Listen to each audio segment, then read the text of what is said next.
Pamirsa salami libur lebaran, wilangan pangrauh wisatawan ke daya tarik wisata utawi DTW Tanah Lot kauningin nincap kantos 6 talian diri kantos 11 April warsane mangkin.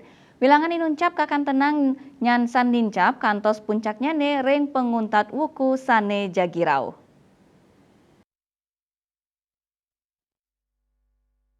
Anutin saking data kunjungan ring DTW Tanah Lot panincapan kunjungan wisatawan sampun memargi dawak 6 April sanelintang. Dados nyane katah wilangan pengrauh wisatawan nincap dados tigang tali penyatakan diri. Raris lantur nyane nincap dados tigang tali 700-an diri. Raris nincap malih dados 6 talian diri.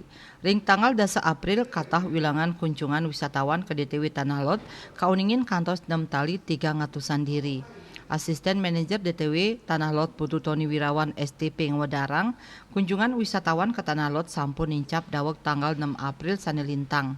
Panincapan selami libur lebaran kantos 6 talian rahina utawi nincap kali talian diri saking rahina katah nyane.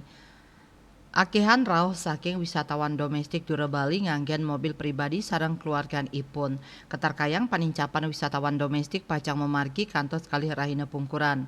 Sadurungnya nih manajer operasional DTW Tanah Lot Iwayan Sudiana Mausang ring sajoning nyangre tur pemargin libur lebaran. Manajemen sampun nyakayang setelah pemargi untuk nincapang pengamanan miwah kenyamanan pengunjung.